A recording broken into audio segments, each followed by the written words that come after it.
सपनों और पूर्वाभासों के आधार पर हम भविष्य के सुख दुख की कल्पना करते हैं। भविष्य के दुख का कारण दूर करने के लिए हम आज योजना बनाते हैं। किंतु कल के संकट को आज निर्मूल करने से हमें लाभ मिलता है या हानि पहुंचती है, ये प्रश्न हम कभी नहीं करते।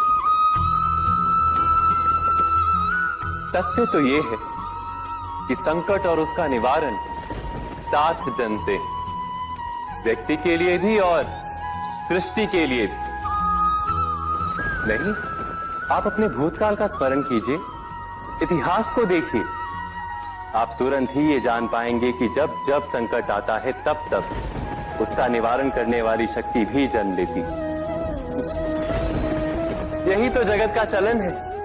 वस्तुतः संकट ही शक्ति के जन्म का कारण है। प्रत्येक व्यक्ति जब संकट से निकलता है तो एक पद आगे बढ़ा होता है, अधिक चमकता है, आत्मविश्वास से अधिक भरा होता है, न केवल अपने लिए अपितु विश्व के लिए भी। क्या ये सत्य नहीं? वास्तव में संकट का जन्म है एक अवसर का जन्म, अपने आप को बदलने का, अपने विचारों को ऊंचाई पर करने का अवसर, अपनी आत्मा को बलवान और ज्ञान मंडित बनाने का अवसर। जो ये कर पाता है उसे कोई संकट नहीं होता, किंतु जो ये नहीं कर पाता वो तो स्वयं एक संकट है विश्व के लिए। विचार कीजिए।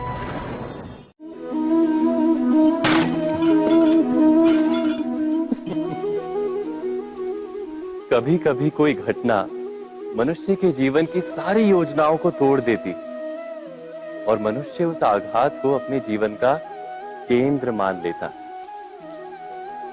पर क्या भविष्य मनुष्य की योजनाओं के आधार पर निर्मित होते हैं? नहीं।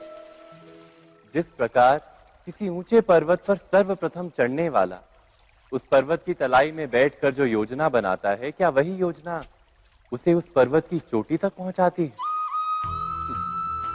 नहीं। वास्तव में वो जैसे जैसे ऊपर चढ़ता है वैसे वैसे उसे नई नई चुनौतियां, नई नई विडंबनाएं, नए नए अवरोध मिलते हैं।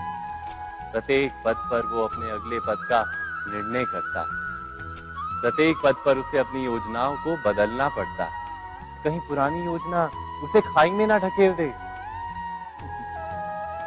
वो पर्वत को अपने योग्य नहीं बना पाता, केवल स्वयं को पर्वत के योग्य बना सकता है। क्या जीवन के साथ भी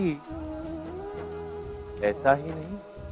जब मनुष्य जीवन में किसी एक चुनौती को, एक अवरोध को अपने जीवन का केंद्र मान लेता है, अपने जीवन की गति को ही रोक देता है, तो वो अपने जीवन में सफल नहीं बन पाता और ना ही सुख और शांति प्राप्त कर पाता।